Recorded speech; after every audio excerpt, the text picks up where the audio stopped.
Please explain. Why exactly you're against the SAVE Act again? Check out this typical, unbiased interview with leftist congressman. We're here in the Capitol with Senator Alex Padilla, who is leading the fight in the Senate against this voter restriction bill. What should people know about what's happening here? Oh my gosh. So we can get into how bad this bill is if you're an American who wants to participate in our elections, but it's showtime. They've been talking about it for months and months. Are you expecting late nights? Look, I'm prepared to be here all day, all night, day in, day out, through the week, into the weekend, next week if we have to, whatever it takes to kill the SAVE Act. Wouldn't it be better, of course, if we actually had this kind of effort from the Senate to expand voting rights and improve our democracy? That's the next work. Can you just imagine that if we really embraced that lesson we all should have learned in high school government class, or that the Brennan Center teaches our democracy works best when as many eligible people participate? Our elections are secure. Let's keep them secure, but make it easier for people to participate. The SAVE Act does the opposite. It makes it harder for eligible Americans to register to vote, to stay registered to vote, to cast their ballot in elections. And we already know that they want to use this information to purge eligible voters. Exactly. They're saying the quiet part out loud, and we're not going to let them do it. What a crock. Our democracy works best when everybody can participate. No. Our democracy works best when only American citizens can participate. There's a reason why our borders were wide open for 4 years without any effort whatsoever to close them. Well, the SAVE Act passed one hurdle on its way to becoming. No, not becoming. It's already the law that only American citizens can vote in American elections. Pretty novel. It passed one hurdle on its way to enforcing existing laws. The Senate Democrats are now required to explain why, against the demands of the vast majority of their own constituents, why they will vote to block the SAVE Act. The cold hard truth, though, is the SAVE Act won't pass. It will not get the 60 votes needed to pass, not in its current form. Not in its current form. That's the key. There's no downside to amending the bill to address some of the Democrats' concerns, as phony as they may be. An amended version of this bill might pass. But if nothing else, it strips away the Democrats' bogus concerns. Before we talk specifics, though, I want to get this in. I think Donald Trump is playing his usual 4D chess, albeit in this case a very, very risky master plan. If the Iranian conflict goes well, resulting in peace in the Middle East, let that sink in. And if the economy comes roaring back, lower gas prices, higher stock markets, etc., we may pick up a handful of seats in the Senate in November, making the 60 votes attainable at that point, with the help of a few moderate Dems. Either way, right now we should take away their bogus concerns, making it even harder for them to explain themselves, especially, as I said, to their own constituents. Okay, now let's talk specifics. In its current form, the bill requires that individuals provide specific documentary proof of U.S. citizenship when registering to vote in federal elections, and then just photo ID where they're actually casting their ballots. Pretty straightforward. These documents include valid U.S. passport or real ID in states like mine that issue real ID driver's licenses, a military ID with service record showing U.S. place of birth, or any valid federal, state, or tribal photo ID that lists a U.S. place of birth. It's not really rocket science. But if you don't have any of these documents, then yeah, you must show valid government-issued photo ID, such as an unveiled license, along with something that shows your place of birth, like a birth certificate, naturalization, or citizenship certificate. It's all pretty logical and straightforward, but apparently not to any of the Senate Democrats, except possibly John Fetterman of Pennsylvania.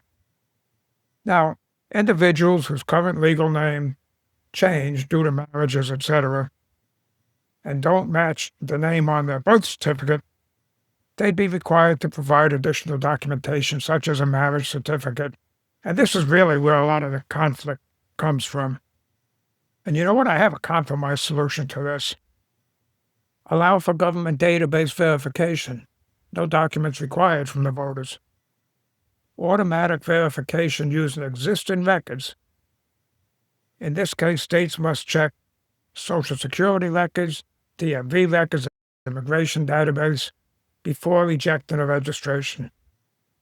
This shifts the burden from the voter to the government, makes the system more accurate, not perfect, but more accurate without adding friction. Keeps the verification idea, removes the burden from the people who don't have the specific documents on hand. As I said, this is not a perfect solution, not at all. Social Security records can confirm that a Social Security number is valid. It can confirm that the date and the birth match government records. It's good for confirming identity. That's it. It can't confirm citizenship. Why? Because non-citizens can legally have Social Security numbers for work visas, etc. Quite honestly, they sell Social Security cards on the street. DMV records are also good for checking identity, your name, address, date of birth, but like Social Security, they're not good for confirming citizenship. Unless the state uses Real ID, like my own state, which already confirms citizenship as part of the Real ID process.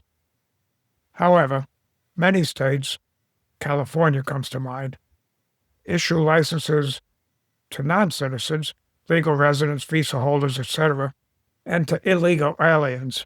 No room for cheating there. Having said all of this, even with the limitations, they're an attractive alternative because they already exist, they cover most of the population, and they allow automatic behind-the-scene checks. So in a compromised system, they can be used as, think of it as a first-pass filter, not final proof. A workable system might look something like this.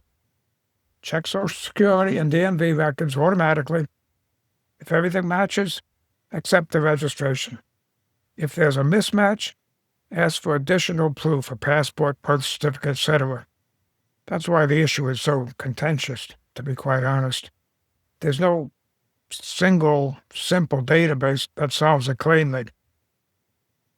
There's actually two types of problems that come up. One is known as a false negative, where eligible U.S. citizens get flagged as not verified because of mismatched names, marriage, hyphenation, typo, whatever. And the second problem is false positives, where non-citizens are incorrectly treated as citizens.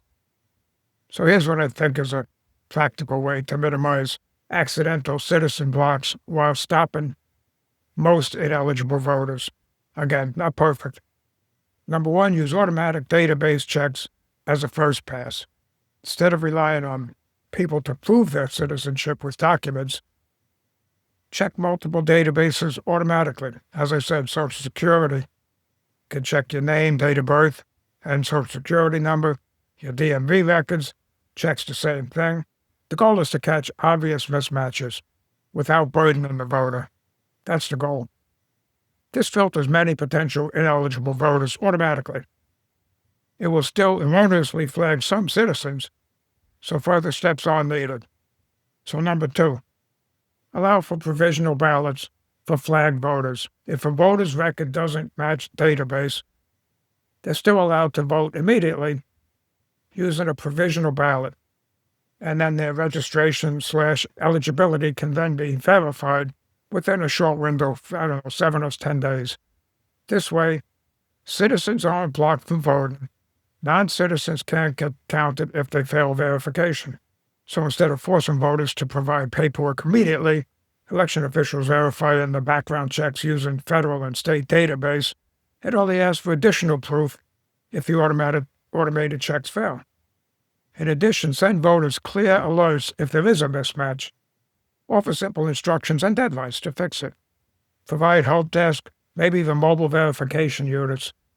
provide federal money for database improvements, for training of election officials, and outreach programs to voters that are likely to be affected by mismatches. So to sum it all up, a good system looks like this. Check databases automatically, flag mismatches, allow provisional ballots immediately, verify eligibility in the background, ask for further proof only if needed. Automatic checks filter the obvious ineligible voters, but provisional ballots eligible citizens aren't accidentally blocked. Let me make one thing crystal clear, though, because I've heard the left argue this so much. If you are already registered to vote, then nothing changes, unless something like your name or address change. You don't have to reprove your citizenship. You're registered. You're done. You don't have to do anything. Citizens almost never get blocked. Either way, take away their bogus concerns, making it even harder for them to explain themselves. Hey, I hope you guys enjoyed being here as much as I've enjoyed having you. Do me a favor, if you haven't already done so on your way out the door, just smash those like and subscribe buttons. Really helps a lot. Thanks again for stopping in at O'Reilly's Corner. This is Mike O'Reilly.